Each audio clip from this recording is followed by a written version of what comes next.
Hola a todos, mi grupo y yo, conformado por Amy Mechan, Luciana Salcedo y el que les habla, Facundo Córdoba, vamos a demostrar el efecto de temperatura en la velocidad de fusión a través de un experimento.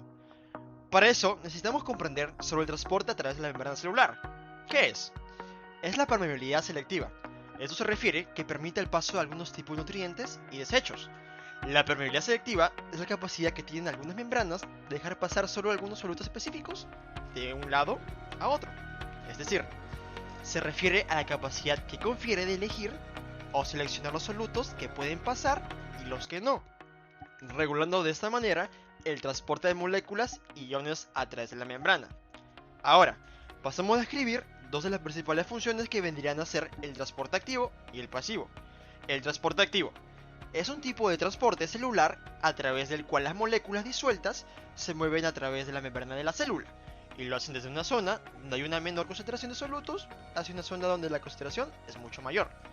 El transporte pasivo surge cuando la sustancia atraviesa la membrana celular sin ayuda de energía externa o adicional. Dentro del transporte pasivo tenemos la ósmosis y difusión.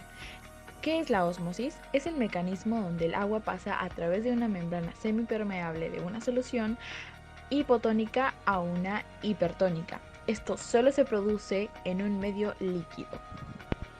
¿Qué es la difusión? La difusión es el proceso físico irreversible en el que entran o salen sustancias de la célula, es decir, de mayor a menor concentración de las sustancias. Dentro de difusión tenemos dos tipos, difusión simple y facilitada. La difusión facilitada es el transporte celular donde es necesario una proteína carrier o transportador para que sus proteínas puedan atravesar la membrana. Y difusión simple, que es el proceso mediante el cual las moléculas o sustancias pasan directamente a la membrana, sin intermediario, es decir, sin necesidad de una proteína. Además, la gradiente está siempre a favor, ya que las sustancias pasan de mayor a menor concentración. Esta no requiere de energía externa para realizar el proceso. En este caso, la energía está en las propias sustancias y en la fuerza motriz, generada por la diferencia de concentración que hay afuera y adentro de la membrana. También veremos los factores que intervienen en difusión simple y difusión facilitada. Para poder demostrar el efecto de la temperatura en la velocidad de difusión, nos enfocaremos más en difusión simple. Y aquí tenemos la temperatura y el tamaño de las moléculas, es decir, que mientras más grande sea la molécula, más tiempo de difusión tendrá. Y a mayor temperatura, mayor energía habrá en las moléculas, permitiendo que las moléculas se muevan sin ningún problema. Por otro lado, tenemos en difusión facilitada el número y velocidad de las proteínas y la gradiente. A continuación procederemos a realizar el experimento en donde demostramos el efecto de la temperatura en la velocidad de difusión. Le mostraremos tres vasos con agua, uno con agua fría, otro con agua a temperatura al tiempo y otro con agua caliente. Luego pondremos 5 gotas de colorante a cada uno.